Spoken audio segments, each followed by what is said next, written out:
Dozens of people were this week killed in Mangu local government area of Plateau State, with the latest carnage coming just over a month after more than 100 people were mowed down in the same vicinity by alleged Fulani herdsmen in a bloodbath that shocked the entire nation. This week's attacks began on Tuesday and continued into Wednesday, even after a 24-hour curfew was imposed by the state government.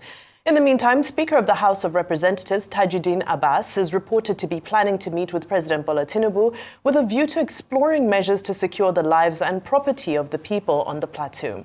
Security analyst Dr. Kabir Adamu joins us now to discuss this development, the military hierarchy's explanation regarding what's fueling the insecurity on the plateau, and what fresh measures may be needed to curb the perennial cycle of violence. Many thanks for joining us on Newsday, Dr. Adamu. Thank you so much for being here. Good afternoon. I'm going to get straight into my first question, and it's all about the origins of this crisis, because we hear so many different narratives. I know this morning we had a conversation with Dachung Bagos of Plateau, a former lawmaker of Plateau State, and the implication there was that this is something that is more economically driven.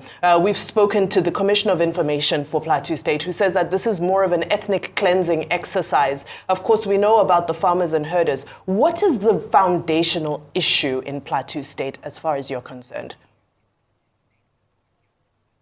Thank you very much, and once again, good afternoon. The foundations of the conflict that we're seeing in Plateau State at the moment is rooted in several factors. One of them is the issue of settler and indigene dichotomy that has not yet been resolved. Several commissions of inquiry, both administrative and judicial, have been put in place, and each of them has identified this as one of the reasons.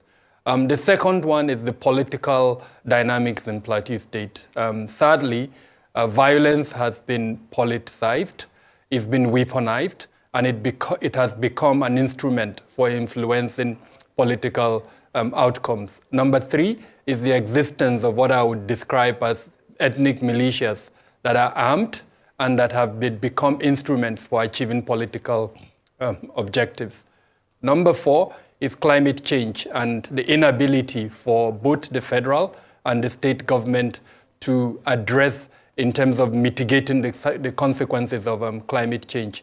Then number five is the failure of the criminal justice system as well as the traditional justice system to identify and then to punish offenders. And then, of course, in conclusion, and this kind of caps it all, is poor governance.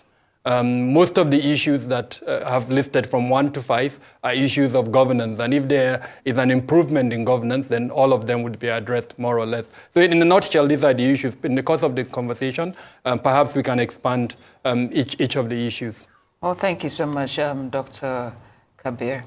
Now, in terms of the attempts to, prevent further attacks of this nature, we did see that the chairman of the Christian Association of Nigeria in Mangu local government area, that's Reverend Timothy Daluk, has alleged that the Nigerian military in the area is supervising the killings that are taking place there. Of course, we know he's been invited to the DHQ, but Khan has also backed his statement. Do you see any reason that this might actually be true? No, with all sense of responsibility, I don't. However, the reality is that it appears to be true. And what do I mean by that? As far back as 2010, a military operation was implemented in Plateau State called Operation Safe Haven. Now, this is 14 years since that operation has been in place. And if I am going to look back to analyze the performance of that military operation, the fact that you and I are having a conversation about the killing of 30 persons, and this is just a few days ago. Before then, over 100 people were killed. So it will be almost impossible to say that that military operation is successful. And I'm going to call squarely on the state legislature as well as the national legislature to ask the critical question, why is it that we are not asking questions around the mandate of these operations? These operations are meant to be stopgap operations. And if one is going on for 14 years and has not met its objective, why are we still funding the operation? How, you can't continue an activity that is not successful in all ramifications. And I'm not putting the blame, as it were, on the military. Perhaps the dynamics in Plateau State does not need a military operations. And that's why I mentioned that several commissions of inquiry have been, both administrative and judicial, have been implemented, and their reports have been submitted. So perhaps what we need, more or less, is something like restorative justice. Restorative justice that would bring the two sides together, that would harmonize them so that they can together face the common enemy. You mentioned that in your conversation you did interview a former member of the legislature from Plateau State. You also interviewed a state government official. But it would be interesting that you also interview perhaps someone from the Hada community, the Fulani community, so that you hear from them their grievances. And if we're going to pursue restorative justice, the two sides need to come together. Now, whether their claim is logical or not, transformative justice would require that we hear that grievance. Whether it is real or perceived, that grievance needs to be addressed. So my point is that the legislature, especially at the federal level, need to ask critical questions regarding the military operation, how it's being funded, and if it's not appropriate for the crisis, the conflict, then perhaps we should look at another solution. I am, not supportive of the continued funding of an operation that is not really yielding us the fruit. So pursue transformative justice, pursue restorative justice, and then more importantly, the politicians need to invest in peace building by pursuing a governance style that preaches equity, that provides for inclusion, and of course that is also have diversity elements in it. So if we have all of these three things in governance, I think perhaps we'd look back and say, yes, we are making progress. But as at now, I don't see these two things that I've mentioned in terms of how the legislature at the state level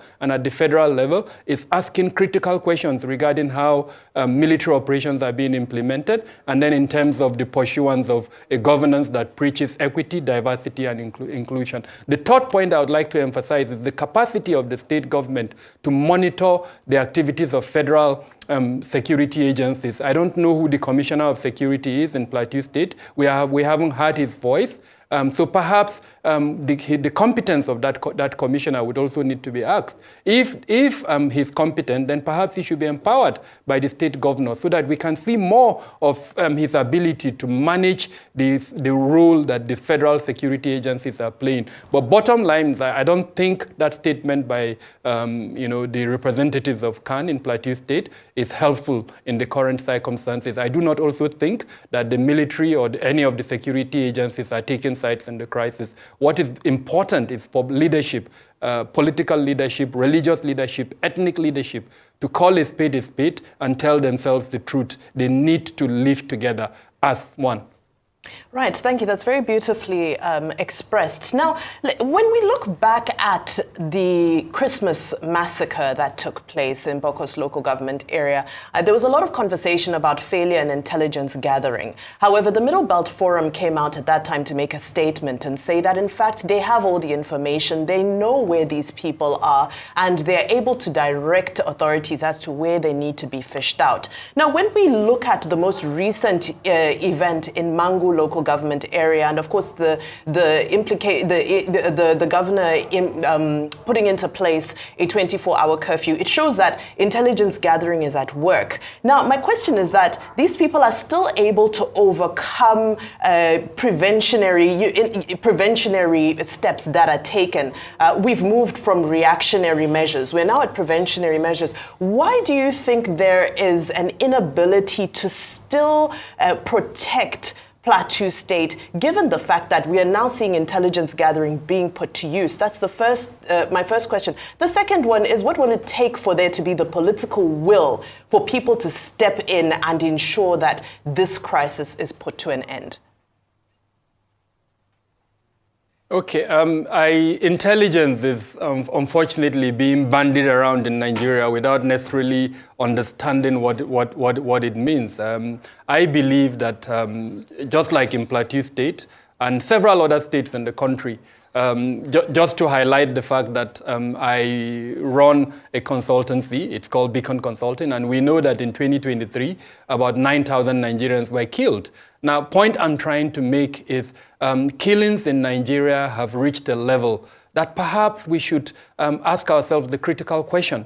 Is the leadership in our security sector, are they really conscious of their mandate? If they are not conscious of their mandate, why is perhaps, if you look at the democratic setting, the executive arm, the legislative arm, why is the legislative arm allowing this to happen? Why are they not taking it with the kind of seriousness that we took when a fraud was detected in one of the ministries in government? 9,000 people in a year, and we're still discussing as if these are ants that were killed. So that's number one. I think we need to take responsibility. Accountability needs to be introduced into the security sector.